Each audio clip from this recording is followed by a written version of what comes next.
Hello students, welcome back to the Ratan Ayurveda. I am Ratan welcoming you all to our one shot video lecture series. तो अभी तक हम लोगों ने बहुत सारे सब्जेक्ट्स के वन शॉट लेक्चर हम लोगों ने खत्म कर दिया है। क्रिया शारीर का फर्स्ट पार्ट ऑलरेडी कवर कर दिया गया है। इसके साथ ही पदार्थ का पेपर 1 एंड पेपर 2 और संस्कृत का भी पेपर 1 एंड पेपर 2 का वन शॉट वगैरह लेक्चर सीरीज कवर हो चुका है। तो फिर उन सारी चीजों का डिस्क्रिप्शन में लिंक दे दूंगा। चैनल को सब्सक्राइब कर दो और वहां से जाके वन शॉट लेक्चर को देख सकते हो। तो आज का जो लेक्चर है वो बेसिकली क्रिया सारे टू के पेपर 2 के ऊपर होने वाला है।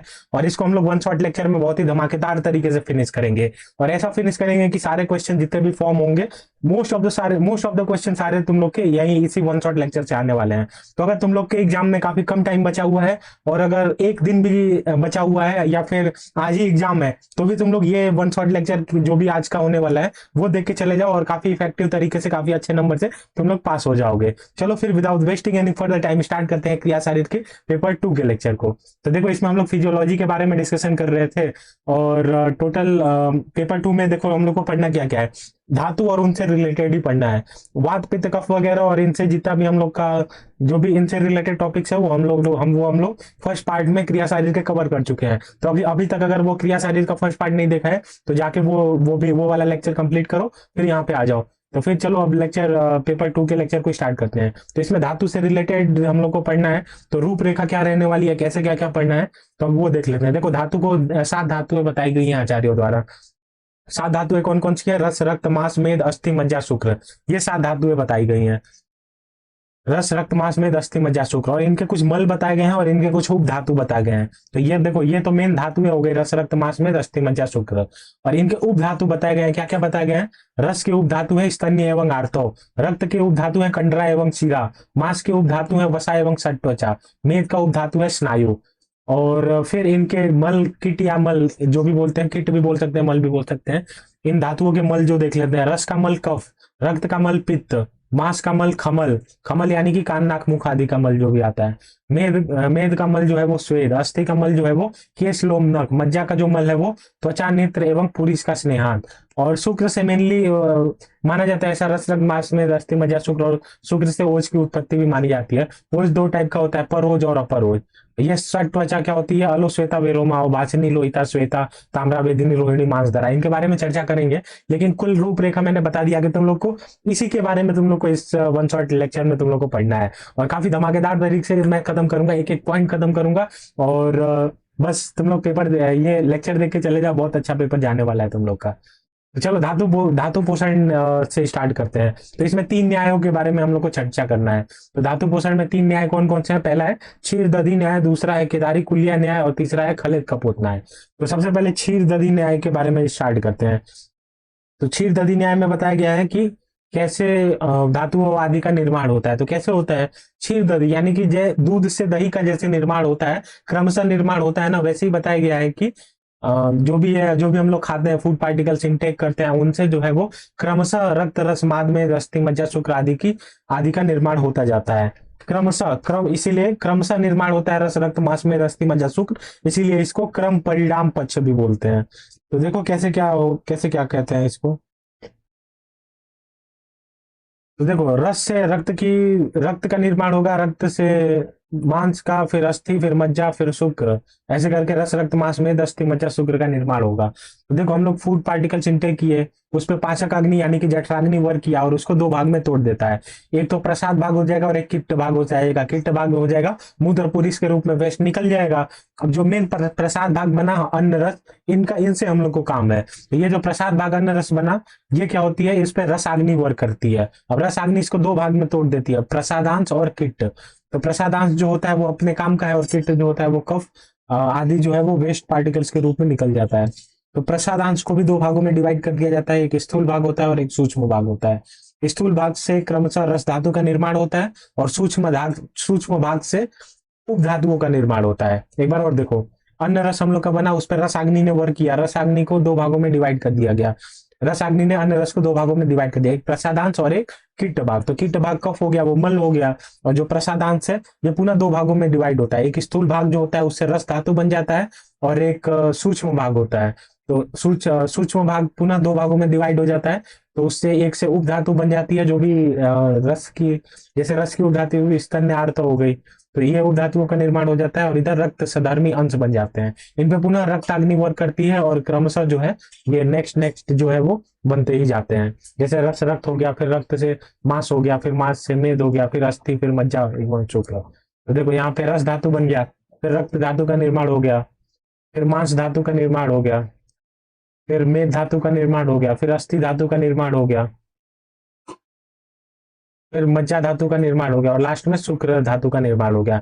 यहाँ पे शुक्र सधर्मी अंश पे जब शुक्राग्नि वर्क करती है तो कीट भी नहीं बनेगा और सूक्ष्म भाग भी नहीं बनेगा।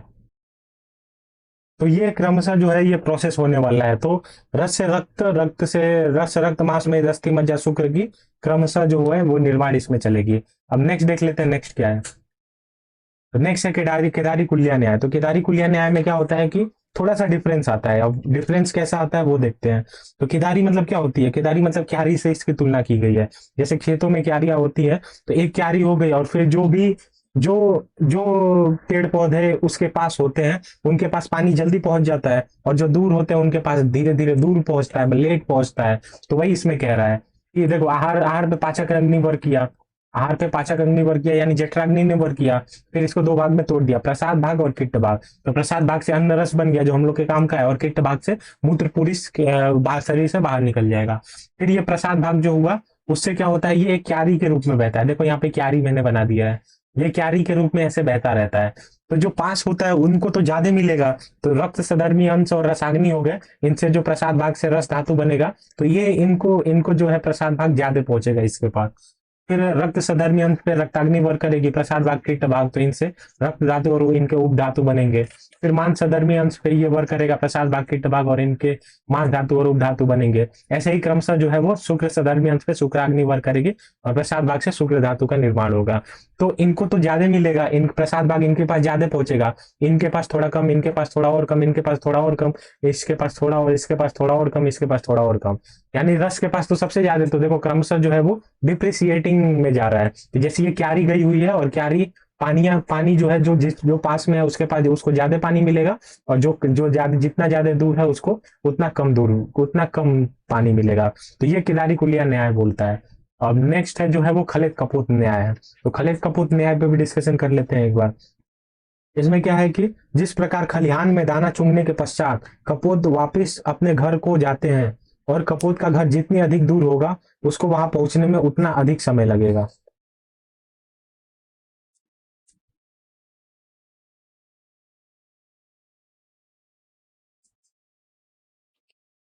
तो देखो ये कहने का मतलब ये है कि इसमें क्या होता है कि जो अन्न रस बना, पाचग्नि वर्क की, और उसके बाद से अन्न रस का निर्माण हुआ, तो वो एक क्रमशः एक जगह रख दिया जाता है। और एक जगह रख दिया जाता है, एक जगह जो भी अन्न इकट्ठा हो गया है, और फिर जिसको जितना भी जरूरी होता है, जैसे रस को जितना जरूरी है वो रसाग्नि द्वारा पाक करके रस धातु का निर्माण करेगा और उप धातुओं का निर्माण करेगा, मल और कप बनाएगा। रक्त को जितना जरूरी है वो रक्ताग्नि उस पर वर्क करेगी, और उसके साथ ही रक्त धातु के साथ कंडरा एवं सिरा उप धातु के निर्माण और अपना मल बनाएगी। तो जिसको जितना नीड होगा वो उतना लेता जाएगा। तो कुल मिला के देखो डिफ्रेंशिएट कैसे करेंगे इसको। तो तीन तीन न्याय के बारे में हम लोगों ने पढ़ा। क्षीर दधी न्याय, केदारी कुलिया न्याय, खलित कपूत न्याय। क्षीर दधी न्याय में क्रमशः विकास हो रहा है, रस से रक्त, मांस में अस्थि, मज्जा, शुक्र, ऐसे क्रमशः बनते जा रहे हैं, एक धातु से दूसरी धातु बन रही है। तो ये तो अगर ऐसा है तो फिर लास्ट धातु बनने में तो बहुत सारा टाइम लग जाएगा, तो इसको डिस्कार्ड कर दिया गया। फिर केदारी कुलिया न्याय है। केदारी कुलिया न्याय में क्या बताया गया है कि कोई एक क्यारी के समान है, जो पास होगा उसको ज्यादा मिलेगा, और जो जितना ज्यादा दूर होगा उस धातु तक पहुंचने में ज्यादा टाइम लगेगा। खलित कपूत न्याय में एक जगह तुम लोग का सारा जो अन्न रस है वो इकट्ठा हो जाएगा, और जिसको जितना लेना है वो लेता जाएगा। तो इन सारी चीजों में बहुत सारे कॉन्ट्रडिक्शन है। तो रियल में देखो लास्ट में सही किसको माना गया। तो इसमें ऐसा होता है कि देखो फिर उसके बाद से आया एक काल धातु पोषण पक्ष। तो जो वाग्भट संहिता के टीकाकार अरुण दत्त हैं, वो तीनों धातु पोषण तथा उत्पत्ति की मान्यताओं को ठीक नहीं समझते हैं। उन्हें लगता है कि कुछ ना कुछ इसमें खामियां है। अब खामियां क्या है, जैसे रस हो गया, रस से रक्त, ऐसे तो बनने में अगर किसी व्यक्ति में जो है एक बार अगर खाना का सेवन कम कर दे तो उसके पास तो जो शुक्र धातु बनते बनते पहुंच ही नहीं पाएगा, शुक्र धातु तक जो है वो खाना ही समाप्त हो जाएगा। ऐसा कुछ है, तो ये कॉन्ट्रडिक्शन आ रहा है। तो ये तीनों ही को ठीक नहीं समझते। तो रियल में देखो कॉन्सेप्ट क्या है, ज्ञान वायु रस को एक साथ ही सब समस्त शरीर में विक्षेपित करता है। तो जितने भी रस बना हुआ है, आहार रस बना हुआ है, उसको व्यान वायु है पूरे शरीर में एक साथ फैला देता है। और क्या होता है, अन्न रस के उत्पन्न रस धातु एक ही समय में शरीर के समस्त स्रोतों में प्रवेश कर सप्त धातु निर्माण एवं पोषण कर्म करते हैं। तो एक ही समय पे हर जगह पहुंच जाते हैं और सारी धातुओं को जिसको जिसको जितना नीड होता है वो पोषण करना चालू कर देते हैं। आहार रस एक ही समय में सातों धातुओं में प्रवेश कर रस रक्त आदि सात धातुओं का पालन पोषण तथा निर्माण करता है। अभी बताया मैंने। व्यान वायु के द्वारा प्रेरित होकर रस सब धातुओं का पोषण करता है, तो व्यान वायु इसमें हेल्प करता है। फिर एक का धातु पोषण पक्ष यथार्थ के अत्यंत निकट है। बताया मैं, ये यथार्थ के अत्यंत निकट है और इसको मॉडर्न से भी कोरिलेट वगैरह कर सकते हो। आहार के पाचन के पश्चात जो देहोपयोगी अंश अवशोषित हो प्लाज्मा रस धातु में प्रवेश कर जाता है। रस धातु इन पोषक द्रव्यों को एक साथ ही शरीर के समस्त टिश्यू तक पहुंचा देता है, एक साथ ही पूरे बॉडी में फैल जाता है और पोषक द्रव्यों से एक साथ शरीर की कोशिकाओं और जिसको जितना जितना नीड होता है, क्षय हुआ है तो उसको एब्जॉर्ब करेगा। तो ये सारे प्रोसेस जो है वो निर्माण वगैरह की चलती रहती है। तो ये क्रमशः मतलब ऐसा नहीं होता है कि रस से रक्त बना फिर रक्त से मांस बना, फिर ऐसे ऐसे मतलब ऐसे नहीं चलता है। ऐसे चलता है कि आहार रस हुआ, उनसे जो आहार रस बना हुआ है वो पूरी बॉडी में फैल जाता है और फिर से जिसको जितना जितना नीड होता है वहां वहां वो पहुंचता जाता है। धातु के कार्य देख लेते हैं। तो देखो, रक्त धातु से चालू करते हैं। तो रक्त क्या क्या कार्य होता है, तो धातुओं का पोषण करना, धातुओं की क्षय वृद्धि रक्त के अधीन होती है। वर्ण का प्रसादन, कलर कॉम्प्लेक्शन वगैरह बढ़ाना इसका कार्य है। बल व सुख से युक्त होती है, मांस की पुष्टि करता है। फिर मांस के बारे में देख लेते हैं। मांस की कार्य क्या है, पेशी और अंगों को बल प्रदान करता है, शरीर और मेद की पुष्टि करता है। ये सारे मांस के कार्य हैं। मेद के बारे में देख लेते हैं। मेद शरीर में स्निग्धता उत्पन्न करता है, स्वेद को उत्पन्न करता है, शरीर में दृढ़ता उत्पन्न करता है और अस्थियों की पुष्टि करता है। अब अस्थि क्या कार्य क्या है कि देह को धारण करता है। अस्थियां शरीर जो भी है शरीर वगैरह का निर्माण में स्केलेटल सिस्टम बनाता है। मज्जा जो है वो प्रसन्नता, स्निग्धता, बल, शुक्र की पुष्टि और अस्थियों का पूरण करता है। शुक्र का क्या कार्य है, वो धैर्य, प्रीति, शरीर में बल हो गया, हर्ष हो गया, संतान उत्पत्ति में हेल्प करता है। ये सारे जो है वो धातु के कार्य थे। धातु के प्रमाण की बात कर लेते हैं। तो प्रमाण प्रमाण कितना कितना क्या क्या बताया गया है अलग अलग आचार्यों द्वारा। तो देखो, पूरा ही देख लेते हैं कि कौन कौन से कितने कितने अंजलि प्रमाण है। तो जल से स्टार्ट करते हैं। जल 10 अंजलि प्रमाण, रस जो है वो 9 अंजलि प्रमाण, रक्त है 8, पूरी 7, कफ 6, पित्त 5, मूत्र और आर्तव जो है वो 4। आर्तव यानी कि जो भी अमेचुअल फ्लूइड वगैरह निकलता है, ये उस आर्तव की बात हो रही है। तो ये 4 अंजलि प्रमाण बताया गया है। वसा जो है वो 3 अंजलि प्रमाण, में 2 अंजलि प्रमाण, मज्जा 1 अंजलि प्रमाण, शुक्र, अपरोज, मस्तिष्क, ये जो तीनों है वो आधा आधा अंजलि प्रमाण। पर जो है वो पर ओज ओज दो प्रकार का होता है ना, एक अपर ओज और एक पर ओज। तो अपर ओज जो है वो हाफ अंजलि प्रमाण बताया गया है और जो पर ओज बताया गया है वो 8 बूंद बताया गया है। और आर्तव जो है वो 4 बूंद बताया गया है। जो ये आर्तव जो है वो ओवम ओवम वगैरह से, ओवम के सिक्रेशन से रिलेट किया गया है। अब धातुसार पुरुष के लक्षण देख लेते हैं। तो रक्तसार पुरुष के बारे में क्या बताया गया है, कान, नेत्र, मुख, जिह्वा, नासिका, ओष्ठ, हाथों की हथेली, पैरों के तलवे, नाखून, ललाट, मूत्रेंद्रिय, स्निग्ध, रक्त वर्ण, शोभा युक्त होगा, उज्ज्वल होगा। तो ये जितने भी क्वालिटी जो होंगे वो हमें रक्तसार पुरुष के अंतर्गत हम लोग को देखने को मिलेंगे। इसके साथ ही साथ सुख, उदग्रता और मेधा, सुकुमारता ये प्रदान करता है जो भी रक्तसारता होता है। तो SUMS से याद कर सकते हैं, सुख, उदग्रता, मेधा और सुकुमारता। मांसाहार पुरुष के बारे में क्या बताया गया है कि मांसाहार पुरुष के शरीर में कहीं भी निम्नता नहीं रहती है, मसल्स वगैरह सब अच्छे से रहता है, प्रॉपर रहता है, डिस्ट्रीब्यूशन प्रॉपर रहता है बॉडी का पोस्चर। साथ ही अस्थियों और संधियां पूरी मांस से गुड़ होती है। क्षमा, धैर्य, धन, विद्या, सुख, आरोग्य, बल तथा आयु निर्देशक होते हैं। मिथसार पुरुष के लक्षण बताए गए, मूत्र, स्वेद एवं स्वर में स्निग्धता, मूत्र, स्वेद एवं स्वर में स्निग्धता होगी। शरीर जो होगा वो बड़ा होगा। परिश्रम करने में ऐसे पुरुष असमर्थ होते हैं। धन, ऐश्वर्य, सुखों का भोग, दानशीलता। नेत्र, केश, रोम, दंत, ओष्ठ, स्निग्ध। अस्थिसार पुरुष के लक्षण देख लेते हैं। तो सिर तथा कंधे बड़े होते हैं। दांत, हनु, अस्थिया तथा नख दृढ़ होता है। उत्साही होते हैं, क्रियाशील होते हैं, क्लेश को सहन कर सकते हैं। मज्जासार पुरुष के बारे में बताया गया है कि ये क्रिस्ता रहित होते हैं। उसके साथ साथ उत्तम बलयुक्त, स्निग्ध, गंभीर, स्वर युक्त, सौभाग्यवान, बड़े नेत्र वाले होते हैं, दीर्घायु, संधियां मोटी, लंबी एवं गोलाकार होती हैं। शुक्रसार पुरुष के बारे में क्या बताया गया है कि सौम्य होते हैं, सौम्य दृष्टि युक्त होते हैं। वर्ण स्वर निर्मल निर्मल तथा स्निग्ध होता है। व्यक्ति जो होता है कांतिमान होता है। पुरुष स्त्रियों के प्रिय होते हैं, ऐसे जो शुक्रसार पुरुष होते हैं वो स्त्रियों के प्रिय होते हैं। सुख ऐश्वर्यवान आरोग्य धन सम्मान तथा संतानवान होता है। शुक्र धातुओं से ही तो संतानोत्पत्ति होती है, ये बताया गया इसमें। अब देखो धातु क्षय एवं वृद्धि के लक्षण हो गया। तो देखो हम लोग रस रक्त मांस में दस्ती मज्जा शुक्र, ये जो सातों धातुएं बताई गई हैं इस पे हम लोग मास्टरी हासिल कर रहे हैं। तो जितने भी चीज है सातों के बारे में हम लोग खत्म कर दे रहे हैं पढ़ के। तो देखो धातु क्षय के बारे में क्या बताया गया है कि रस के बारे में, अगर धातु क्षय रस रक्त मांस में दस्ती मज्जा शुक्र अगर कमी हो जा रही है तो हमें क्या क्या देखने को मिलेंगे, क्या क्या कॉम्प्लिकेशन आते हैं। तो रस क्षय की स्थिति में रुक्षता थकावट शोष ग्लानि शब्द को सहन नहीं कर पाएगा।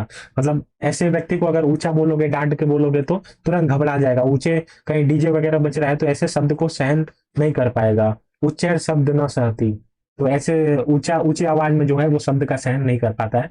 ये क्रमशः रस क्षय के लक्षण होते हैं। रक्त क्षय के लक्षण क्या बताया गया है खट्टे पदार्थ एवं शीतल पदार्थ खाने की इच्छा, शिराओं का शिथिल होना, रुक्षता देखने को मिलेगी। फिर मांस क्षय के अंतर्गत इंद्रियां दुर्बल हो जाएंगी, गाल पिचक जाएगा, नितंब सूख जाएगा, संधि सूल यानी कि हड्डियों वगैरह में ज्वाइंट्स वगैरह में पेन देखने को मिलेगा। मेद क्षय के लक्षण कटी शून्यता, प्लीहा वृद्धि, शरीर दुर्बल। तो ये क्वेश्चन पूछा जाता है प्लीहा वृद्धि के बारे में, तो देखो उसको स्टार मार्क किया हूँ। प्लीहा वृद्धि किसके लक्षण है, तो मेद क्षय के लक्षण है। अस्थि क्षय के अंतर्गत क्या होता है, अस्थि शूल होता है। अस्थि शूल के साथ साथ दांत बाल तथा नख आदि गिरने लगते हैं। मज्जा के बारे में हड्डियों में खोखलापन आ जाता है, चक्कर आने लगता है, आंखों के सामने अंधेरा छा जाता है। शुक्र क्षय के लक्षण बताए गए हैं, शुक्र का देर से आना, शुक्र के स्थान पर रक्त धातु का आना, विषरणों यानी कि टेस्टिकल्स वगैरह में पेन वगैरह होने लगता है, अत्यंत पीड़ा होने लगता है, लिंग से धुआं आना, ये सारे लक्षण जो है वो शुक्र क्षय के लक्षण है। अब धातु वृद्धि के लक्षण देख लेते हैं क्या बताया गया है। तो धातु वृद्धि के लक्षण बताए गए हैं, देखो रस से स्टार्ट करते हैं। रस वृद्धि के लक्षण जो बताया गया है वो श्लेष्म वृद्धि की भांति, यानी कि कफ जैसे जैसे बढ़ता है, जो जो कफ बढ़ने के गुण है वो सारी चीजें वो रस बढ़ने में भी हम लोग को देखने को मिलते हैं। तो कफ बढ़ने में क्या होता है कि थकावट वगैरह होने लगती है, आलस्यता आती है, ये सारी चीजें जो है वो रस वृद्धि में भी सेम कारगर है। फिर रक्त वृद्धि में क्या बताया गया, विसर्प हो गया, प्लीहा हो गया, विसर्प प्लीहा विद्रधि, कुष्ठ हो गया, वात रक्त हो गया, रक्त पित्त हो गया, गुल्म हो गया, कामला हो गया, व्यंग अग्निनाथ समूह रक्त नेत्र मूत्र लाल। तो कुल मिला जुला के जो भी है स्किन रिलेटेड डिसऑर्डर देखने को मिलेगा, स्किन रिलेटेड डिसऑर्डर देखने को मिल रहा है। रक्त पित्त हो गया, गुल्म हो गया, कामला हो गया, एनीमिया हो गया, गुल्म मतलब गोला चढ़ना, गैस वगैरह की शिकायत होने लगेगी, समूह रक्त नेत्र मूत्र जो होगा वो लाल हो जाएगा। ये सारी चीजें जो है वो रक्त वृद्धि के अंतर्गत देखने को मिलती है। मांस के बारे में देख लेते हैं, तो मांस में गलगंड, अर्बुद ग्रंथि, गंड, उरु तथा उदर वृद्धि अधिमांस, यानी कि कुल मिला के जो मसल वृद्धि हो जाएगी, तो मसल वृद्धि हो जाएगी तो बेनाइन ट्यूमर वगैरह से रिलेटेड डिसऑर्डर देखने को मिल सकते हैं।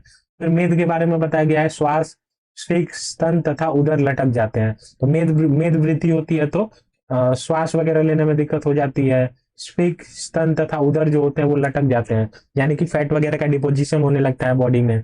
अस्थि के बारे में बताया गया, अस्थि वृद्धि देखने को मिलेगी, दांतों में वृद्धि देखने को मिलेगी, दांत के ऊपर दांत चढ़ने लगेंगे। फिर मज्जा के बारे में बताया गया है, नेत्र गौरव शरीर भारी संधियों में स्थूल मूल वाले फुंसी कष्ट साध्य। तो फुंसी वगैरह इसमें भी मेनली स्किन रिलेटेड डिसऑर्डर ही होती है मोस्ट ऑफ द टाइम, जो कि कष्ट साध्य होती है। शुक्र के बारे में बताया गया है कि अति स्त्री कामता और शुक्रास्मरी, बहुत ज्यादा स्पर्म का फॉर्मेशन होने लगेगा। तो ये जो है वो धातु वृद्धि के लक्षण बताए गए हैं। धातुओं के विकार पे चर्चा कर लेते हैं कि धातुओं के विकार के बारे में क्या बताया गया है। तो सबसे पहले रसज विकार से चालू करते हैं। तो रसज विकार में क्या बताया गया है कि भोजन के प्रति अश्रद्धा और रुचि हो जाएगी, खाना खाने का मन नहीं करेगा। मुख में रस का विकृत, हल्लास, भारीपन, ज्वर, नेत्र के आगे अंधेरा छाना, पांडुता, एनीमिया लाइक कंडीशन देखने को मिलेगी। मैथुन शक्ति में हास्य हो जाएगा, शिथिलता होगी, लेजीनेस बढ़ जाएगा, शरीर जो होगा वो दुबला हो जाएगा। तो ये रसज विकार के जो भी लक्षण थे। दूषित रक्त के लक्षण देख लेते हैं। तो रक्त दूषित यानी कि कई प्रकार से हो सकता है रक्त दूषित, कौन कौन से टाइप से हो सकता है, क्या क्या लक्षण देखते हैं। वात दूषित रक्त, तो वात से अगर दूषित हो गया रक्त तो रक्त के लक्षण जो दिखेंगे वो अरूढ़ वर्ण का होगा, फेनिल विशद, पतला हो जाएगा, शीघ्र गति करने वाला हो जाएगा, न जमने वाला यानी कि जमेगा नहीं। पित्त दूषित रक्त जो होगा वो पीला काला वर्ण का हो जाएगा, उष्णता के कारण देर से जमेगा, चींटियां तथा मक्खियों को अप्रिय हो जाएगा। चींटियां और मक्खियां इसके आसपास भी नहीं पटकेंगी। कफ से अगर दूषित हुआ है रक्त तो पांडु वर्ग का हो जाएगा। पिस्चिल तंतु में यानी कि फाइब्रस फाइब्रस कंडीशन देखने को मिलेगी, उसमें गाढ़ा हो जाएगा जो रक्त होगा। इसके साथ साथ संसर्ग और सन्निपात के बारे में है तो दो प्रकृतियों के लक्षण मिलते जुलते होंगे तो वो संसर्गत संसर्गत रक्त हो जाएगा। और अगर तीन प्रकृतियों वात पित्त कफ तीनों से मिलते जुलते लक्षण लक्षण देखने को मिल रहे हैं तो सन्निपात रक्त हो जाएगा। और अगर विष से दूषित रक्त है तो वो काले वर्ण का हो जाएगा तथा नासिका से भी इसके रक्त की प्रवृत्ति होगी, नाक से भी खून निकलेगा और काले वर्ण का होगा। मांस दोषक विकार के बारे में ये बताया गया है कि अधिमांस होगा, अर्बुद होगा, मांसहील होगा और अर्श, अधिजीवा, आल सुंडिका, गंडमाला, गंडसालु, पूतिमय, प्रकोप, अपकुश और गुदामुख, तो ये सारे लक्षण देखने को मिलेंगे। इसमें दो चार करके सारे जो है लक्षण वो याद कर लेना। तो वो एग्जामिनेशन में अगर इससे रिलेटेड कोई भी धातु पूछता है तो उससे रिलेटेड जो है तुम लोग कुछ ना कुछ लिख सकते हो। फिर मेद मेद दोषज विकार के बारे में क्या बताया गया है, तो इसमें मेदों की वृद्धि हो जाती है। गलगंड, मेदो अर्बुद, मेदोज, पोस्ट प्रकोप, मधुमेह, अस्थि स्थौल्य, अतिस्वेद आदि कंडीशन देखने को मिलते हैं। फिर अस्थि दोषज विकार के बारे में बताया गया, अध्यस्थि, अधिदंत, दंत वेद, दंतचूल, अस्थि वेद, अस्थि विवर्णता के नख रोम के विकार देखने को मिलेंगे। मज्जा के बारे में बताया गया है कि इसमें क्या होगा, भ्रम भ्रम वाली कंडीशन होगी, मूर्छा वगैरह होगी, अंधकार न होते हुए भी ऐसा लगेगा कि आंखों के सामने अंधेरा छा रहा है, ये सारी कंडीशन देखने को मिलेगी। इसके साथ शुक्र, अगर शुक्र दूषित हो गया है तो पेनिल, तनु, रुक्ष, विवर्ण, पूती, पिस्सिल, अन्य धातु संश्रित, यानी कि हो सकता है शुक्र के साथ रक्त वगैरह भी आने लगे, अवसादी, तो ये सारे लक्षण जो थे वो मैंने बता दिए। अब इनकी चिकित्सा करनी है तो चिकित्सा किस प्रकार करेंगे, तो चिकित्सा भी देख लो एक बार। देखो बहुत शानदार तरीके से तुरंत फास्ट रिवाइज हो रहा है, बस लेक्चर देख के चले जाओ, सारी चीजें कवर हो जाएंगी। अब इनके बारे में चिकित्सा भी देख लो। तो देखो रस धातु की चिकित्सा में क्या बताया गया है, मेनली लंघन औषधियों का प्रयोग बताया गया। लंघन यानी कि भूखा रहना या व्रत वगैरह रहना, तो ये सारी चीजें लंघन के अंतर्गत आ जाती है। रक्त धातु अगर दूषित हो गई है तो ऐसी कंडीशन में शिरा वेदन किया जा सकता है, विरेचन करवाया जा सकता है, उपवास एवं रक्त श्रावण करवाया जा सकता है। मांस धातु की चिकित्सा क्या बताई गई है, तो इसमें वमन बताया गया है, शस्त्र कर्म बताया गया है, क्षार कर्म, अग्नि कर्म, ये सारी चीजें बताई गई हैं। फिर मेद धातु के बारे में है, तो मेद धातु की चिकित्सा बताई गई है, क्षय काष्ठ चिकित्सा एवं स्थौल्यनाशक चिकित्सा। तो संतर्पण और अवतर्पण वगैरह होगा, तुम लोग पढ़ोगे आगे। अस्थि धातु के बारे में क्या बताया गया है, क्षीर व घृत का सेवन बताया गया है, तिक्त बस्तियों का प्रयोग बताया गया है, वात शामक औषधियों का सेवन किया जा सकता है, तर्पण एवं बृहद करवाया जा सकता है। मज्जा धातु की चिकित्सा बताई गई है, अभ्यंग एवं बस्ती। शुक्र धातु की चिकित्सा बताई गई है, स्नेह हो गया, वमन, विरेचन, निरूह बस्ती, अनुवासन बस्ती और इसके साथ साथ उत्तर बस्ती भी। अब देखो ये सारे खत्म हो गए। अब आश्रय भाव एक बार कवर कर लेते हैं। इसको मैंने पदार्थ वगैरह में भी पढ़ाया था शायद, लेकिन एक बार शॉर्ट में देख लेते हैं कि आश्रय भाव रियल में है क्या। तो देखो आश्रय का अर्थ है आधार देने वाला और आश्रय का अर्थ है सपोर्ट लेने वाला। कैसे कैसे क्या होता है तो एक बार एक्सप्लेन करता हूं मैं। तो देखो इनके परस्पर संबंध को आश्रय भाव में, यानी कि एक कोई आश्रय देगा और एक कोई सपोर्ट लेगा। तो देखो क्या बताया गया है, जैसे देखो दूसरे बताया गया है। दूसरे में क्या आते हैं कि रसा श्रृंग मांस में दोस्थी मज्ज शुक्र आदि धातु हुआ। तो इसमें जो जितने भी धातुएं हैं, जैसे रस, रक्त, मांस में दस्थी, मज्जा, शुक्र, ये क्या आश्रय प्रोवाइड करते हैं। आश्रय यानी किसको आश्रय प्रोवाइड करते हैं, तो दोषों को आश्रय प्रोवाइड करते हैं, वात पित्त कफ को आश्रय प्रोवाइड करते हैं। यानी कि जो आश्रय दे रहा है, जैसे जो जो रह रहा है वो आश्रय हुआ और जहां पे रह रहा है वो आश्रय हो गया। तो आश्रय मतलब क्या होता है, रहने का स्थान। तो रहने का स्थान मतलब रहने का स्थान क्या है, रस, रक्त, मांस में अस्थि, मज्जा, शुक्र, ये सातों धातुएं ही रहने का स्थान हो सकती है। किसके रहने का, कौन रहेगा, तो जो रहने का स्थान है वो तो आश्रय हो गया, और जो रहेगा यानी कि वात पित्त कफ जो हो गया वो आश्रय हो गया। तो ये रहेंगे तो ये आश्रय हो गए। कहाँ रहेंगे, तो वात, रस, रक्त, मांस में अस्थि, मज्जा, शुक्र में रहेंगे। अब कौन कौन कहाँ कहाँ रहेगा, किसका किसका कहाँ कहाँ स्थान है, तो ये देख लो। तो वात आश्रयी है, और ये सारे जो भी वात पित्त कफ जो है वो आश्रयी हो गए, और अस्थि, रस, रक्त, मांस में अस्थि, मज्जा, शुक्र, ये सारे आश्रय हो गए। तो वात जो है वो आश्रयी, वात जो है वो अस्थि में रहता है, तो अस्थि आश्रय हो गया, वात आश्रयी हो गया। पित्त जो है वो रक्त एवं स्वेद में रहता है, तो ये रक्त एवं स्वेद आश्रय हो गए, और पित्त रहता है, तो जहां रहता है वो आश्रय हो गया, और जो रहता है वो आश्रय हो गया। तो पित्त कहाँ रहता है, रक्त और स्वेद में रह सकता है। कफ कहाँ रहता है, तो रस, मांस, मेद, मज्जा, शुक्र, मूत्र, पूरे, यानी कि इनको छोड़कर जितने भी बचे वो सारे कफ के स्थान है। अब देखो थोड़ा संहिता से भी रिलेट कर लो कि वाग्भट जी ने क्या बताया हुआ है। तो देखो मैं वाग्भट को बहुत मानता हूँ, बहुत अच्छे से एक्सप्लेन किया गया है, शॉर्ट में एक्सप्लेन किया गया है, और बहुत सारी चीजें मॉडर्न से रिलेटेड है, को रिलेट करके बताया गया है। तो एक बार वाग्भट जी ने देखो क्या बताया गया है। तो देखो इन्होंने भी वही बताया, आश्रय मतलब रहने का स्थान, आश्रय मतलब जो रह रहा है। तो क्या बताया है कि अस्थि धातु में वात दोष, स्वेद एवं रक्त धातु में पित्त दोष, शेष जितने भी बचे हैं वहां पे कफ दोष रहता है। इस सिद्धांत से इन सभी दोष धातुओं एवं मलों का यथोक्त आश्रय आश्रयी संबंध होता है। जो औषध एक आश्रयी को वृद्ध करेगा, उसका आश्रय धातु भी वृद्ध करेगा। यानी कि अगर कोई औषधि है वो आश्रयी को, यानी कि वात पित्त कफ को वृद्धि कर रही है, तो अगर जैसे वात को वृद्धि कर रही है तो उनसे रिलेटेड आश्रय की भी वृद्धि करेगी। अगर कोई औषधि खाए हम लोग जो वात वृद्धि कर रही है, तो अगर वात वृद्धि करेगी तो वो आश्रय के साथ साथ आश्रय की भी वृद्धि करेगी, यानी अस्थि की भी वृद्धि करेगी। ये कहने का मतलब है। उसी तरह अगर कोई हम लोग मेडिसिन वगैरह खा रहे हैं जो आश्रय की वृद्धि कर रहा है, यानी कि अगर कोई मेडिसिन खा रहे हैं आश्रय यानी अस्थि की वृद्धि कर रहा है, तो वो मेडिसिन जो है, वो औषधि जो है वो आश्रय की भी वृद्धि करेगा। ये इन्होंने बताया हुआ है। जो औषध एक आश्रय की वृद्धि करेगा वो आश्रय धातु की भी वृद्धि करेगा। औषध यानी ये औषध यदि आश्रय दोष को छीड़ करेगी तो आश्रय धातु की भी छीड़ता को प्राप्त होगी। ऐसा ही आश्रय को वृद्ध एवं छीड़ करने पर भी होगा। तो यही बताया गया है। देखो बताई दी, आश्रय जो है वात पित्त कफ है, और आश्रय जो है अस्थि स्वेद, अस्थिवात का आश्रय जो है वो अस्थि हो गया, पित्त का आश्रय जो हो गया श्वेत एवं रक्त हो गया, कफ का जो आश्रय हो गया वो शेष सभी, इनके अलावा जितने भी धातुएं बची। और देखो कोरिलेशन की बात करें तो वात को नर्वस सिस्टम और एंडोक्राइन सिस्टम से रिलेट किया जा सकता है, कि बॉडी में जितने भी मूवमेंट वाली चीजें हैं, जैसे नर्व कंडक्शन हो गया, जैसे इम्पल्स ट्रांसफर करती है ना, तो वो सारी चीजें हो गई। और एंडोक्राइनल सिस्टम यानी कि जितने भी हार्मोन्स वगैरह होते हैं बॉडी में ट्रेवल्स होते हैं, वो सारी चीजें वात के कारण ही होती है। पित्त को एंजाइमेटिक सिस्टम से रिलेट कर सकते हैं, जैसे हम लोगों ने खाना खाया, एंजाइम्स वगैरह पेट में सिक्रेट हुआ और वो क्या करता है, डाइजेशन वगैरह करने लगता है, तो ये सारी चीजें पित्त करवाता है। और कफ को जो है वो अपने इम्यून सिस्टम से रिलेट कर सकते हैं। कफ से फिर क्या होता है कि लास्ट में रक्त मज्जा शुक्र से फिर ओज की वृद्धि होती है, इम्यून सिस्टम वगैरह बनता है बॉडी का। जितना भी एनाबोलिज्म का प्रोसेस होता है वो कफ करवाता है बॉडी में। तो ये सारी चीजें थी, इनके बारे में मैंने आश्रय आश्रय संबंध के बारे में बता दिया।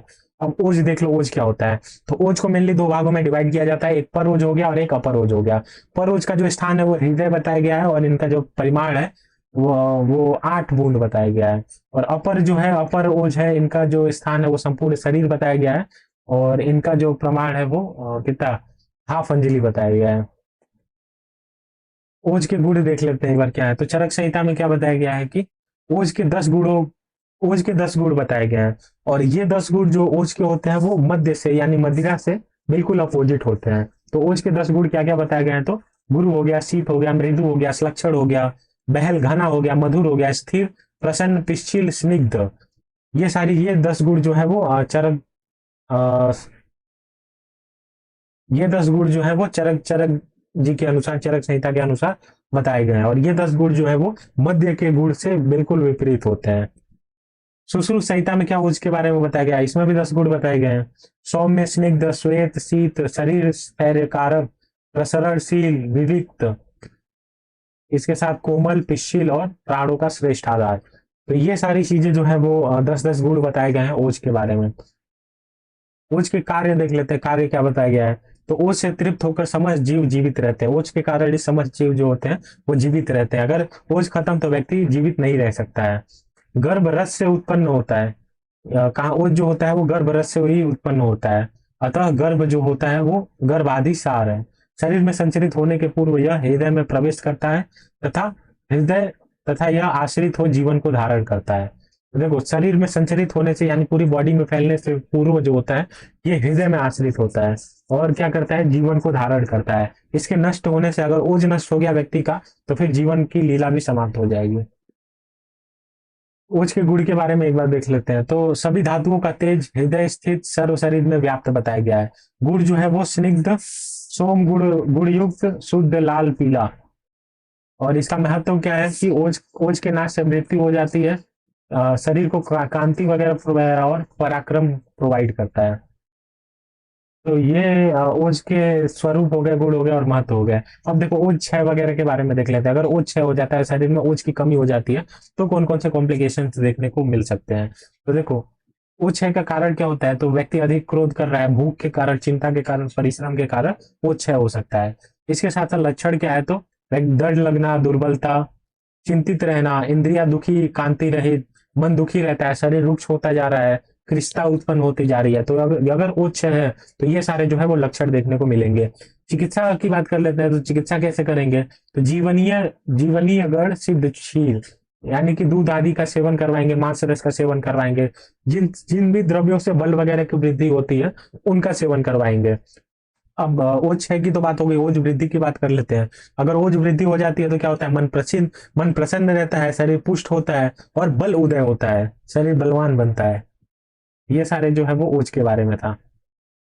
अब देखो उप धातुओं के बारे में चर्चा कर लेते हैं कि उप धातुओं से रिलेटेड, क्योंकि ये भी इंपॉर्टेंट ही है, थोड़ा बहुत पूछा जाता है। तो एक बार देख लो इन सारी चीजों के बारे में भी कि क्या क्या पॉइंट आते हैं, क्वेश्चन में पूछे जाते हैं। तो देखो उत्पत्ति बताई गई है स्तन्य की, तो उत्पत्ति में क्या बताया गया है, रसात स्तन्य संभवम, यानी कि रस धातु से स्तन्य की उत्पत्ति होती है। तो रस धातु अभी बताया था कि रस धातु की उपधातु है स्तन्य एवं आर्तो, तो इन्हीं से जो है वो स्तन्य की उत्पत्ति होती है। आहार से उत्पन्न होता है प्रसाद भाग, मधुर भाग, फिर स्तन से फिर स्तन्य की उत्पत्ति होती है। ये सारे प्रोसेस जो है वो देख लेना। फिर ये भी प्रोसेस देख लेना कैसे क्या होता है। आहार रस से बताया ही मैंने कैसे उपधातु का निर्माण होता है, स्टार्टिंग में ही बताया था। फिर देखो कन्याओं में स्तनों से संबंध रखने वाली धमनियां संकुचित होती है। तो देखो फॉर्मेशन का क्या क्या क्रम वगैरह बताया गया है स्तन्य का। तो जो स्तनों से जो जो भी धमनियां वगैरह रहती हैं कन्याओं के, तो वो स्टार्टिंग में यानी कि जब अभी युवावस्था में नहीं प्रवेश की रहती हैं, तो जो धमनियां होती है वो संकुचित रहती है। लेकिन फिर जब बॉडी में हार्मोनल चेंजेस वगैरह होते हैं, तो फिर ये धमनियां जो है वो अपना प्रॉपर रूप ले लेती हैं। ठीक है, और ये सारे प्रोसेस बताए गए हैं। शुद्ध स्तन्य की परीक्षा बताई गई, क्या बताया गया, गंध रस स्पर्श में स्वाभाविक होना चाहिए, शीत तरल शंख के समान आभा वाला होना चाहिए, फेन एवं तंतु रहित हो, जल में डालने से जल में मिल जाए, जल को मधुर एवं श्वेत हो जाए। तो ऐसा ऐसा जो दूध है वो उत्तम आरोग्य एवं बल प्रदायक माना गया है। ये सारे जो भी है गुण वगैरह बताए गए हैं। फिर स्तन्य के गुण कम कर्म देख लो, तो विपाक में जो होता है वो मधुर होता है। गुण क्या बताया गया, गुरु पिश्चिल स्निग्ध शीत लक्षण सर में मृदु। कर्म जो है वो ओजवर्धक, वात पित्त सामक, वृष्य कफ कारक, मेधावर्धक। स्तन्य वृद्धि के लक्षण बताए गए हैं। सामान्य से अधिक दूध उत्पत्ति में स्तन स्थूल हो जाते हैं। अगर बहुत ज्यादा जो है वो अधिक दूध की उत्पत्ति होती है तो स्तन जो है वो स्थूल हो जाते हैं। स्तन्य क्षय के लक्षण, स्तन्य क्षय में क्या लक्षण देखने को मिलेंगे, सामान्य से कम होने पर स्तन जो होते हैं वो सिकुड़ जाते हैं और दूध की उत्पत्ति भी कम हो जाती है। इसके साथ साथ और क्या बताया गया है कि स्त्री दुग्ध के बारे में बताया गया है। तो देखो क्या ये श्लोक देख लेना, और मतलब क्या क्या फायदा करता है, ये सारी चीजें बताई गई है। वात दूषित स्तन्य के बारे में देख लेते हैं। श्याम अरुण वर्ण का होगा, रुक्ष हो गया, द्रव्य हो, पेनिल लघु, पिशिल। पित्त दूषित स्तन्य के बारे में बताया गया, काला नीली पीली वर्ण, दाह कारक होगा, मृत के समान होगा, रक्त के समान गंध वाला होगा। कफ दूषित स्तन्य के बारे में बताया गया, अति मधुर अति श्वेत वर्ण, घी तेल वसा मज्जा गंध, अनुरस में लवण। और अगर त्रिदोष दूषित स्तन्य होगा तो फिर सन्निपात में तीनों दोषों के मिले हुए लक्षण देखने को मिलेंगे। यानी वात दूषित स्तन्य, पित्त दूषित स्तन्य एवं कफ दूषित स्तन्य से भी मिले जुले लक्षण तुम लोग को देखने को मिलेंगे। यह पीडीएफ मैं टेलीग्राम चैनल पर प्रोवाइड कर दूंगा, डिस्क्रिप्शन में लिंक दे दिया हूँ, वहां से ज्वाइन कर लेना। तो तुम लोग एक बार एग्जाम देने जाने से पहले एक बार रीडिंग ले लेना इन सारी चीजों का। स्तन्य भाव, गो दुग्ध वह बकरी के दूध को शिशु को नल के अनुसार देना चाहिए। स्तन्य भाव के कारक बताया गया, शोक क्रोध लंघन एवं आयास। आर्तो देख लो, आर्तो का पर्याय क्या है, शोणित रज ऋतु मासिक स्राव। फिर आर्तो काल की मर्यादा के बारे में बताया गया है, रज नाम से जो रक्त होता है उसकी उत्पत्ति रक्त धातु से होती है। फिर 12 वर्ष की आयु में क्या होता है कि आर्तो प्रकट होता है और जरावस्था में परिपक्व हो जाता है, और 50 वर्ष की आयु के अप्रोक्स जो होता है बंद हो जाता है। इसी को तो मेनोपोज वगैरह की अवस्था बोलते हैं। ऋतुकाल की मर्यादा क्या बताई गई है कि जिस दिन से आर्तव स्टार्ट स्टार्ट होता है यानी प्रारंभ होता है, उस दिन से 16 रात्रि को ऋतुकाल कहते हैं। तो ये आचार्य चरक के अनुसार बताया गया, लेकिन सुश्रुत थोड़ा अलग कहते हैं। वो बोलते हैं ऋतुकाल 12 दिन का बताया गया है। तो आचार्य चरक ने जो है वो ऋतुकाल यानी कि जो भी फर्टिलाइजेशन पीरियड वगैरह हो गया, ये सारी चीजें है वो बताई है क्या है।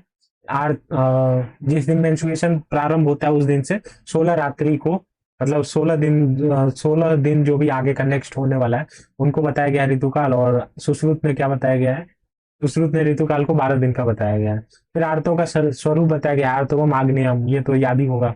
आर्तवम आग्नेयम अग्नि के समान स्वरूप वाला होता है। आर्तों के कार्य बताए गए हैं, तो ये रक्त के समान लक्षण वाला होता है और इसके साथ साथ गर्भ स्थिति का कारक भी होता है। गर्भ की स्थिति हो जाने पर गर्भाशय में गर्भ के समान लक्षण उत्पन्न करता है। आर्तव वृद्धि देख लो, आर्तव वृद्धि से क्या होती है, अंगों में पीड़ा होने लगेगी, अतिरज प्रवृत्ति होने लगेगी, दुर्बलता होने लगेगी। और अगर आर्तव क्षय हो जाए तो क्या होगा, तो रजु दर्शन नहीं होगा, यानी मेंस्ट्रुएशन साइकिल जो होगा वो रुक जाएगा, अल या फिर अल्प हो जाएगा और योनि योनि में वेदना होने लगेगी, पेन होने लगेगा। कंडरा के बारे में बताया गया है, तो देखो कंडराओं में क्या क्या बताया गया है, तो टोटल कंडरा 16 बताई गई है। 4 पैर में, 4 हाथ में, 4 ग्रीवा में और 4 पीठ में। इनके बारे में क्या क्या बताया गया, थोड़ा थोड़ा देख लेते हैं कंडरा के बारे में भी। हाथ और पैरों के कंडराओं नक्श से बताया गया है।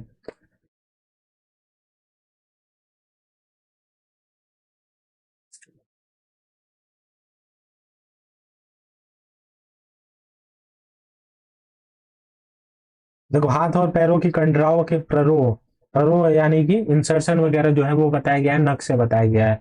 ग्रीवा और हृदय को बांधने वाली कंडराओं के नीचे को गए हुए भाग को प्ररोह जो है वो क्या है, प्यूबिक रीजन वगैरह से बताया गया है। जंगन मेड वगैरह, सोड़ी एवं पृष्ठ बढ़ाने वाली कंडराओं का जो भी इंसर्शन वगैरह है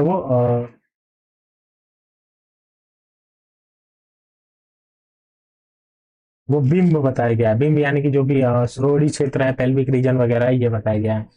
साथ ही जो प्ररोह यानी कि उद्गम के बारे में बात कर रहा है, इंसर्शन वगैरह। तो ग्रीवा स्थित कंडराओं का उद्गम जो है वो मस्तक मस्तक बताया गया है। पैर पैर की कंडराओं का जो उद्गम है वो उरुमंडल बताया गया है, श्रोणि क्षेत्र। पृष्ठ कंडराओं का जो उद्गम है वो वक्ष क्षेत्र बताया गया है। हाथों की कंडराओं का जो उद्गम है वो बाह्य सिर अंश पिंड क्षेत्र बताया गया है। कंडराओं का कार्य जो है वो आकुंचन एवं प्रसारण है। आकुंचन एवं प्रसारण जो है वो कंडराओं का कार्य है। शिरा के बारे में क्या बताया गया है, तो जो गति जिसमें सरल कर्म होता है यानी कि जिसमें गति कर्म होता है वही शिरा है। तो शिराएं टोटल 700 बताई गई है। वात वाहिनी, पित्त वाहिनी, कफ वाहिनी और रक्त वाहिनी, सब में 175 175 175 होता है। चौको 65, 700 हो गया टोटल। फिर वात वाहिनी का कलर वगैरह जो भी है, तो ये 4 टाइप की जो सिराएं बताई गई है, इनका जो क्वालिटी वगैरह है वो देख लो। तो वात वाहिनी जो है वो स्याह एवं अरुण वर्ण की होंगी, सूक्ष्म होंगी, क्षर क्षण में पूर्ण पूर्ण एवं रिक्त हो जाएंगे। पित्त वाहिनी जो होगा वो उग्र होगा, शीघ्र दहन करने वाली होगी, नीलपित होगी।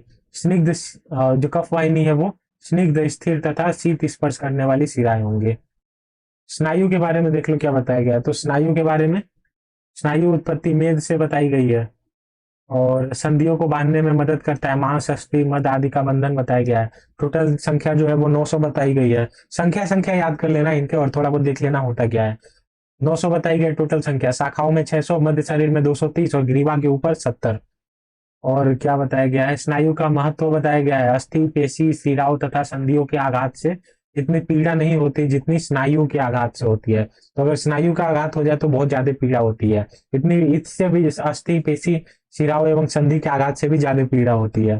फिर स्नायु के प्रकार एवं स्थान बताए गए हैं। तो प्रतानवती, वृत्त, पृथुल और सुशील, ये सारे जो है वो प्रकार बताए गए हैं। और स्थान देख लेना एक बार। प्रतावनी जो है वो शाखाओं एवं संधियों में बताया गया है। वृत्त जो है वो स्नायु को कार कंडरा के समान समझना। पृथुल, पास और सुधीर जो है वो आमाशय, पक्वाशय आदि बताया गया है। तो ये सारी चीजें देख लेना। त्वचा के बारे में बताया गया है। तो त्वचा का बताया था मैंने, अलोश्वेता वेरोमा। तो अलोश्वेता वेरोमा को कैसे डिकोड करेंगे, अभासिनी, लोहिता, श्वेता, ताम्रा, वेदिनी, रोहिणी, मांसधारा। तो ये जो है वो त्वचा यानी कि स्किन की जो लेयर्स वगैरह है उनके बारे में बताया जा रहा है। तो इसमें जो स्थान स्थान देखना है और व्रीहि देखना है, यानी कि इनकी मोटाई कितनी होती है। तो इनकी मोटाई जो है वो व्रीहि यानी कि चावल के दाने के से तुलना किया जाता है। तो भार्सिनी जो होती है वो 18वें भाग यानी 1/18 होती है, लोहित 1/16 होता है, श्वेत 1/12, ताम्रा 1/8, वेदनी 1/5 और रोहिणी जो होती है वो एक व्रीहि के समान होती है। मांसधरा जो होता है वो दो दो व्रीहि के समान मोटाई होती है इसकी। आश्रय स्थान अवभाषिनी का सिद्ध एवं पदम कंटक, लोहिता का तिलक आलक म्यक्ष एवं व्यग, श्वेत का चर्मदल अजगल गल्ली, ताम्रा किलास एवं कुष्ठ, वेदनी कुष्ठ और विसर्प, रोहिणी ग्रंथि अपची अर्बुद, मांसधरा जो है वो भगंदर एवं अर्श। तो ये सारे आश्रय स्थान बताए गए हैं इनके, तो इनको देख लेना।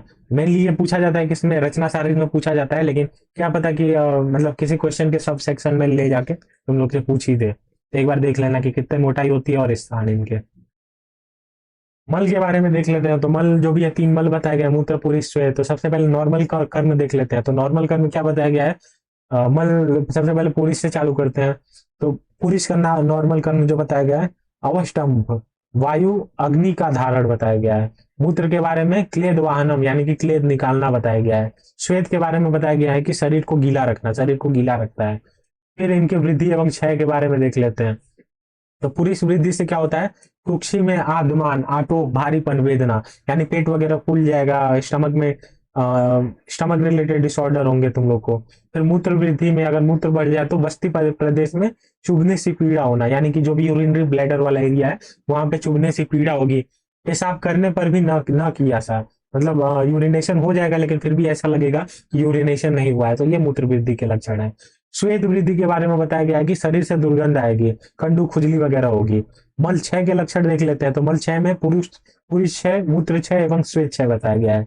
पुरुष क्षय में बताया गया, पुरुष क्षय में वात दोष का गुड़गुड़ाहट के साथ आंत्र एवं संचार। तो कभी कभी देखना कि अगर सुबह खाली पेट कहीं निकल जाओ या फिर मल वगैरह का क्षय हो जाए शरीर में, तो पेट से अजीब सी गुड़गुड़ाहट आती है, तो वो वात दोष के कारण है। वात दोष का गुड़गुड़ाहट के साथ आंत्र में संचार, तो पुरुष क्षय हो जाता है जिसके कारण वात जो है अपना संचरण उसका बढ़ जाता है, जिसके कारण ये सारी गुड़गुड़ाहट वाली चीजें देखने को मिलती है। हृदय व पसलियों में पीड़ा तथा वायु की ऊर्ध्व गति, वायु जो होती है वो ऊपर की तरफ बढ़ने लगती है। मूत्र क्षय, मूत्र क्षय में क्या होता है, अल्प मात्रा मूत्र की मात्रा कम हो जाएगी, कष्ट के साथ मूत्र निकलेगा एवं मूत्र का वर्ण विकृत हो जाएगा। नॉर्मल जो होता है यूरिन होता है वो व्हाइटिश और हल्का हल्का ऑरेंज या रेडिश होता है, ब्राउनिश होता है, लेकिन जो है पूरा कलर ही बिगड़ जाएगा मूत्र का, तो वर्ण विकृत हो जाएगा। उसके साथ साथ कभी कभी अगर मूत्र क्षय हो जाएगा तो ऐसी अवस्था में मूत्र के साथ रक्त भी आ सकता है।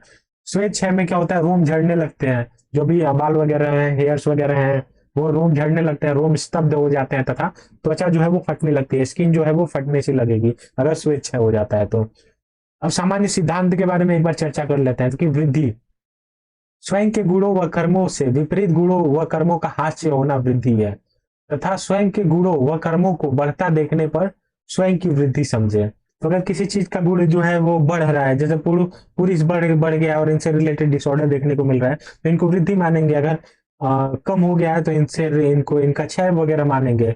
तो मलों की वृद्धि के बारे में क्या बताया, मलों की रुकावट से, अगर मलों की रुकावट हो जाए, अगर प्रॉपर प्रॉपर डेफिकेशन वगैरह नहीं हो रहा है, प्रॉपर स्टूल पास नहीं हो रहा है, तो उसके कारण क्या हो जाता है, मलों की वृद्धि हो जाती है। मलों का क्षय कब हो जाएगा, मलों के अति उत्सर्जन से, यानी कि डायरिया वगैरह की कंडीशन में क्या होता है कि मलों का लगातार क्षय होने लगता है। तो ऐसी कंडीशन में बार बार डेफिकेशन वगैरह के प्रोसेस से भी मलों का क्षय हो जाता है। इंद्रिय विज्ञान, इसको भी मैंने पदार्थ विज्ञान में बहुत अच्छे से एक्सप्लेन किया था, लेकिन यहाँ पे आप एक बार और देख लेते हैं। तो देखो सांख्य दर्शन के अनुसार सृष्टि उत्पत्ति का क्रम देख रहे हैं। तो देखो प्रकृति में पुरुष मिलता है तो महत्व बनता है, फिर अहंकार बनता है। फिर अहंकार से 3 टाइप के अहंकार बनते हैं, सात्विक अहंकार, राजसिक अहंकार एवं तामसिक अहंकार। सात्विक और राजसिक मिलके क्या बनाते हैं, एकादश इंद्रिया। एकादश इंद्रिया यानी कि 5 ज्ञान इंद्रिया, 5 कर्म इंद्रिया और 1 मन। और राजसिक और तामसिक मिलके तन मात्राएं बनाते हैं, पंच तन मात्राएं। पंच तन मात्राएं कौन कौन सी है, शब्द स्पर्श रूप रस गंध तन मात्राएं। और इनसे जो है वो पंच महाभूत का निर्माण होता है। यह पंच तन मात्राओं से पंच महाभूत का निर्माण होता है, आकाश वायु अग्नि जल पृथ्वी महाभूत। तो ये पूरा प्रोसेस रहने वाला है। इसमें भी देख लेते हैं पांच ज्ञानेंद्रियां कौन कौन सी हैं, श्रोत त्वक चक्षु जीवा एवं प्राण। पांच कर्मेंद्रियां कौन सी है, तो वाक पाड़ी पाद पायु उपस्थ, ये पांच कर्मेंद्रियां हैं और एक मन हो गया। इन तीनों को मिला के जो है वो एकादश इंद्रिया बोल देते हैं। और ये पंच तन मात्राएं बता दिया, इनसे जो है वो पंच महाभूत की उत्पत्ति होगी। चरक संहिता के अनुसार क्रम थोड़ा सा बदल जाता है। इसमें अव्यक्त, अव्यक्त से बुद्धि, बुद्धि से अहंकार, अहंकार से सूक्ष्म पंच महाभूत और उससे सर्वांग शरीर का निर्माण होता है। तो मेन तुम लोग को ऊपर वाला याद करना है जो भी है, पांच ज्ञानेंद्रिया, पांच कर्मेंद्रिया, इन सारी चीजों को देख लेना। मन के बारे में देखो क्या क्या बताया गया है। तो मन की उत्पत्ति कैसे होती है, अभी बताया मैंने कैसे होती है। तो अव्यक्त, अव्यक्त से महान एवं अहंकार, उससे क्या बनता है, रासिक तामसिक एवं जो भी है रासिक तामसिक और वैकारिक सात्विक गुण वगैरह होता है। फिर लास्ट में क्या होता है, पंच ज्ञानेंद्रिया और पंच कर्मेंद्रिया के साथ मन का निर्माण होता है। इसी मन को हम लोग को पढ़ना है कि मन क्या है। तो मन की भी उत्पत्ति है मन्यते जायते। मन के पर्याय बताए गए हैं चिंतम, चेता और हृदयम। मन का स्वरूप जो है वो मन की गणना आध्यात्म द्रव्यों में की जाती है। तो मन की गणना जो है वो आध्यात्म द्रव्यों में की जाती है, आध्यात्म वगैरह से रिलेटेड ये टॉपिक है। फिर मन का कार्य क्षेत्र है वो जीवन के लक्षण समस्त शरीर व्यापी होते हैं। फिर शरीर नाम चेतना अधिष्ठान भूतम बताया गया है। इसमें क्या है कि मन की क्रियाएं भी समस्त शरीर में प्रकट होती है।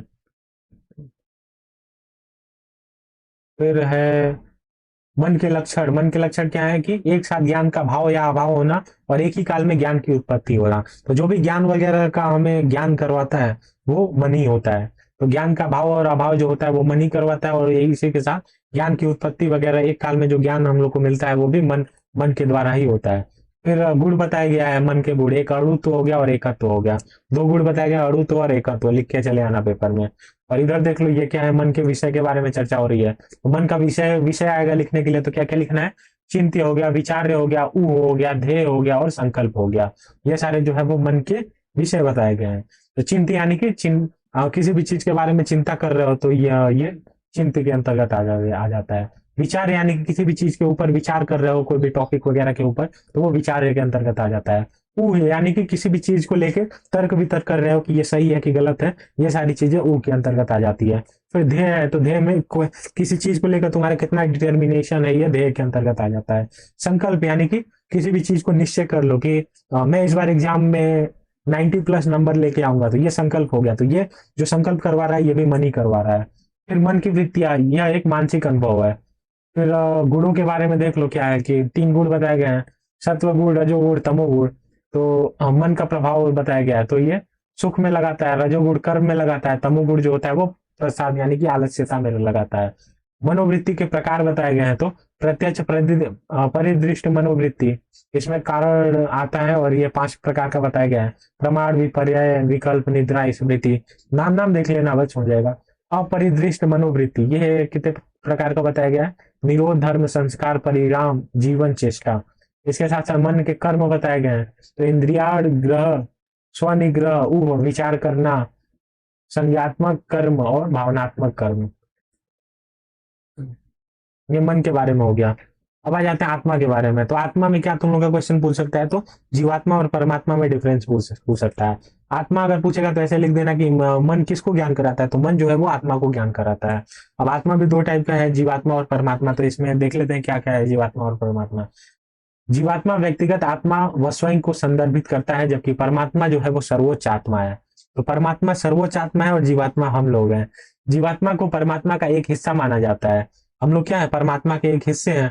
पूरा फिलोसफी पे आधारित है। तो एक बार थोड़ा बहुत सोचना और दिमाग थोड़ा दौड़ाओ, देखो कैसे होता है।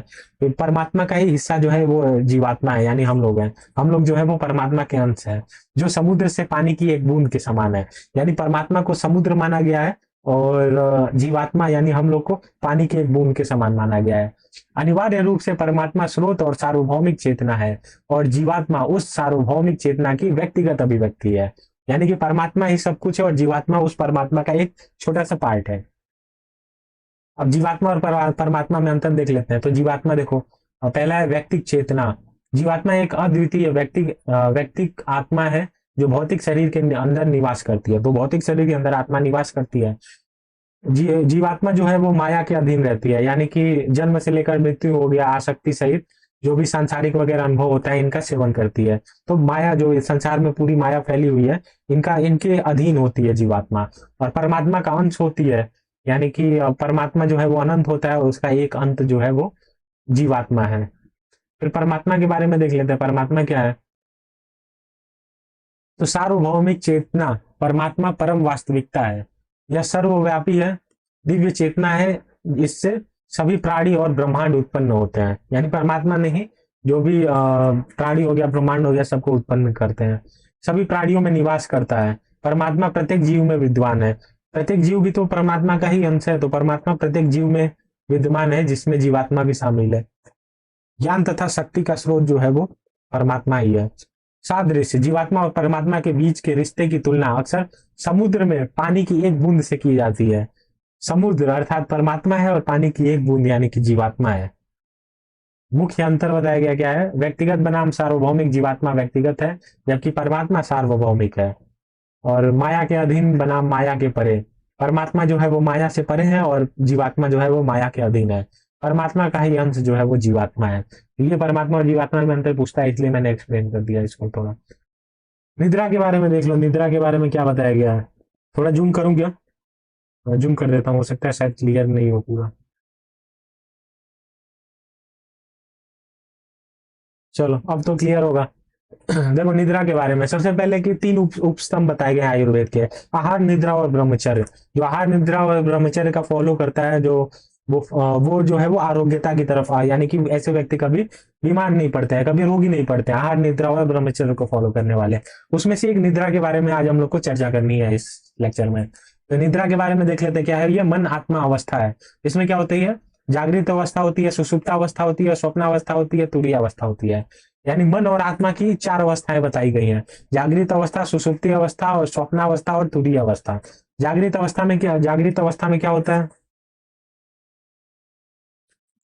तो जागृत अवस्था में जो भी है वो शब्द आदि इंद्रियों का जो है वो ज्ञान इसे प्राप्त होता रहता है। तो हम लोग जगे हुए हैं जागृत अवस्था में, अपनी इंद्रिया जो है वो एक्टिव है, हम लोग को कानों से सुनाई दे रहा है, आंखों से दिखाई दे रहा है। तो ये जागृत अवस्था हो जाती है। सुषुप्त अवस्था यानी कि आत्मा किसी विषय की चिंता नहीं करती है, सुषुप्त अवस्था में चली जाती है, तो आत्मा किसी भी चीज विषय की चिंता नहीं करती है। स्वप्नावस्था यानी कि निद्रा के समय का प्रपंच, यह स्वप्नावस्था के अंतर्गत आता है। और तुरीय अवस्था, तुरीय अवस्था में क्या होता है, जिसके अंदर सत्व बहुत ज्यादा हो जाता है, सत्व बढ़ जाता है, सत्व प्रबल मनुष्य यानी कि जो भी ऋषि मुनि वगैरह हैं वो लोग तुरीय अवस्था में चले जाते हैं। तो ऐसे व्यक्तियों में क्या होता है कि सत्व गुण बाहुल्य व्यक्ति को ही जो निद्रा आती है वो तुरीय अवस्था के अंतर्गत आती है। तो ऐसी निद्रा जो है वो योगियों को आती है, जो भी योगी हो गए, ऋषि मुनि हो गए, वो तुरीय अवस्था तक चले जाते हैं। फिर निद्रा के लक्षण बताए गए हैं, तो लक्षण देख लो। अभाव के कारण या आश्रय लेने वाली चित्त वृत्ति का नाम निद्रा है, सही बात है। मन के थके हुए होने पर थकी हुई संपूर्ण इंद्रिया विषयों से निर्वृत्त होती है, तब मनुष्य सोता है। ठीक है, जब एकदम इंद्रिया वगैरह थक जाती है और संपूर्ण इंद्रिय विषयों से निर्वृत्त हो जाता है मनुष्य, तब सोता है। फिर क्या बताया गया, हृदय तम से अभिभूत हो जाता है, तब प्राणियों को निद्रा आ जाती है। जब तमस, तमस यानी कि क्या हो गया, लेजिनेस, लेजिनेस से रिलेट करते हैं हम लोग तमस को। जब हृदय में तमस बढ़ जाता है तो ऐसे तब उस समय पे व्यक्ति को निद्रा आने लगती है। निद्रा के प्रकार देख लो, निद्रा के प्रकार के बारे में क्या बताया गया है। तो निद्रा के प्रकार के बारे में देखो क्या क्या बताया गया है कि देखो ये क्वेश्चन आता है निद्रा के प्रकार, तो थोड़ा ध्यान से देख लो इसको। तो देखो पहला है तमो भवा, दूसरा है श्लेष समुद्भवा, तीसरा है मन शरीर श्रम संभवा, आगुंतकी, व्याधनुवर्ती और रात्रि स्वभाव प्रभवा। तो ये सारे जो 7 टाइप बताए गए हैं, जो निद्रा के 7 टाइप बताए गए हैं। अब इसमें होता क्या क्या है, तमोभवा यानी कि तम गुण से उत्पन्न होने वाली जो नींद होती है वो तो तमोभवा के अंतर्गत आती है। फिर है श्लेष्म समुद्भवा, यानी कि अगर व्यक्ति के अंदर कफ की वृद्धि होने लग रही है तो भी व्यक्ति को नींद आने लगती है, तो ये श्लेष समुद्भवा के अंतर्गत आता है। तीसरा है शरीर श्रम भवा, शरीर श्रम भवा यानी कि शरीर थक जाता है। मान लो कोई व्यक्ति बहुत ज्यादा काम किया है और बहुत ज्यादा काम करके थक गया है, तो थकावट के कारण जो नींद आती है वो शरीर श्रम संभवा के अंतर्गत आती है। फिर क्या है आगुंतकी, आगंतुकी में आलस्यता वश आती है।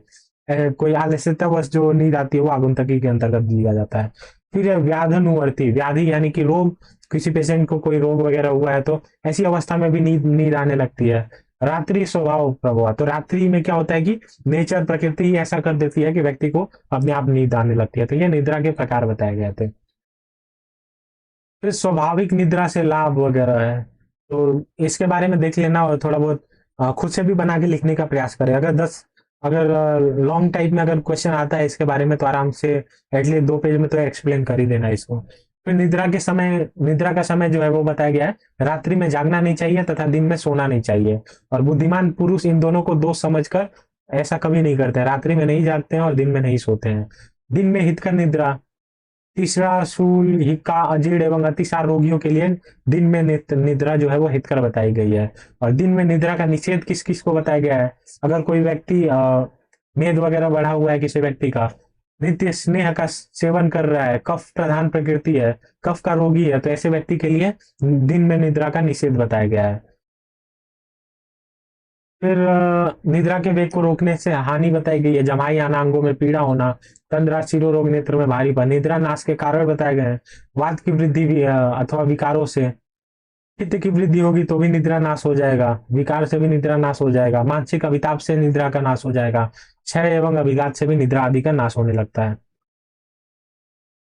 स्वप्न के बारे में देख लो, तो स्वप्न यानी कि सपना, स्वप्न किसे नहीं पसंद है, सभी लोग स्वप्न देखते हैं, कोई जाते हुए स्वप्न देखता है और कोई सोते हुए स्वप्न देखता है।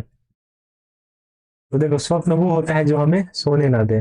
तो तुम लोग का भी काम है कि जो भी अच्छे से जाके पेपर दो और अच्छे नंबर से पास कर लो, तो उसके लिए जागते हुए स्वप्न देखो। तो देखो स्वप्न उत्पत्ति यानी कि जो मनुष्य पूर्ण निद्रा में ना हो, इंद्रियों के अधिष्ठाता व प्रेरक मन द्वारा फल युक्त तथा फल रहित अनेक प्रकार के स्वप्न देखता है। तो देखो जो व्यक्ति जो होता है वो पूर्ण निद्रा में नहीं होता है तथा इंद्रिया आदि ऐसा कर्म कर देती है जिसके कारण वो स्वप्न देखने के लिए मजबूर हो जाता है। कैसा स्वप्न देखता है? तो या तो फलयुक्त स्वप्न देखेगा या तो फल रहित स्वप्न देखेगा। तो फलयुक्त स्वप्न देखेगा तो ऐसा स्वप्न देखेगा जिनका कोई अर्थ होगा, और फल रहित स्वप्न देखेगा जिनका कोई अर्थ नहीं होता है। फिर है बताया गया है अलग अलग आचार्यों के अनुसार कि मतलब कैसा कैसा हो सकता है। तो सब जो है वो भूतकालीन अनुभव पे आधारित हो सकता है, उसमें अर्थ पूर्ण पूर्ण इच्छा पूर्ति, छद्मवेश, प्रतिरीकरण, स्वतंत्र संचय, ये सारी चीजें आती है। वर्तमान अनुभव पर भी आधारित रह सकता है स्वप्न। तो इसके अंतर्गत जो है वो समस्याओं को व्यक्ति सुलझाने का प्रयास करता है, पुरानी नहीं बल्कि यह समस्या पुरानी नहीं बल्कि वर्तमान सामाजिक औद्योगिक कठिनाई के संबंध में होती है। तो जो भी समस्या वगैरह है उसको डे टू डे लाइफ में उसको सुलझाने का प्रयास करता है। तो ये वर्तमान पे आधारित होगी। भविष्य पे आधारित यानी कि व्यक्तिगत मन इस जन्म में अर्जित जाति या चेतन मन पूर्व जन्म से ही व्यक्ति में रहता है, पूर्वजों की इच्छा, ये सारी चीजें देख लेना जो भी है भविष्य पे आधारित हो गए। स्वप्न के प्रकार बताए गए हैं, संस्कार पाठो, दोषज कारण, अदृष्ट। इसमें क्या है कि जब वात पित्त कफ वगैरह, दोषज कारण जो है वो वात पित्त कफ आदि के कारण हो जाता है। फिर देखो ये बताया गया था, इसको मैंने एक्सप्लेन भी किया था प्रकृति से रिलेटेड जब हम लोग के टॉपिक चल रहे थे। तो वात पित्त का क्रियाशाली के फर्स्ट वन शॉट में कवर किया था। तो वात प्रकृति पुरुष जो है वो कैसे स्वप्न देखता है? तो आकाश में विरचने वाले स्वप्न देखता है कि आकाश में चारों तरफ घूम रहा है। प्रेत प्रकृति पुरुष जो होता है वो अग्नि से संबंधित स्वप्न देखता है। कफ प्राकृतिक पुरुष जो होता है वो जल से संबंधित स्वप्न देखता है। फिर आचार्य चरक के अनुसार जो स्वप्न है वो बताया गया, दुष्ट स्वप्न, श्वेत स्वप्न, अनुभूत स्वप्न, पार्थिव स्वप्न, कल्पित स्वप्न, भाविक स्वप्न एवं दोषज स्वप्न। तो ये सारे स्वप्न के टाइप वगैरह बताए गए हैं। तो तुम लोग का देखो वन शॉट लेक्चर कंप्लीट हो गया, शॉर्ट में मैंने सब कुछ कंप्लीट करवा दिया। और अब तुम लोग का ये है कि आराम से जो भी है एक बार पीडीएफ वगैरह जो है इसका मैं टेलीग्राम चैनल पे प्रोवाइड कर दूंगा, तुरंत रिवीजन कर लो 2-4 बार और एग्जाम में जाके दे आओ, याद रह जाएगा आराम से, इतना कोई बड़ी बात नहीं है, आराम से बस ये यहीं से क्वेश्चन आने हैं, तुम लोग के सब कुछ कवर हो जाएगा। तो ठीक है, बाकी कोई क्वेरी वगैरह है, कोई भी क्वेश्चन वगैरह है तो फिर इंस्टाग्राम पे फॉलो कर लो और वहाँ पे क्वेश्चन वगैरह जो भी है मैसेज सेंड कर सकते हो। और बाकी यूट्यूब चैनल को सब्सक्राइब कर लो, बहुत सारे लोग सब्सक्राइब ही नहीं कर रहे हैं, और मतलब 90% नॉट सब्सक्राइब और 10% लोग ये सब्सक्राइब कर रहे हैं, वीडियो तो देख रहे हैं, वन शॉट तो देख रहे हैं, लेकिन सब्सक्राइब नहीं कर रहे हैं। तो कर दो यार, थोड़ा मोटिवेशन मुझे भी मिलता है ऐसे करने से। और ठीक है, टेलीग्राम चैनल का लिंक दे दिया है डिस्क्रिप्शन में और वहां से ज्वाइन कर सकते हो। और क्या है, ठीक है, फिर मिलते हैं नेक्स्ट लेक्चर में। तब तक के लिए और भी कुछ चाहिए, अगर कोई भी लेक्चर वगैरह वन शॉट वगैरह तो फिर कमेंट कर देना वहां पे, और उससे रिलेटेड मैं प्रोवाइड करवा दूंगा। ठीक है, फिर मिलते हैं नेक्स्ट लेक्चर में, तब तक के लिए जय हिंद गाइस। जय हिंद।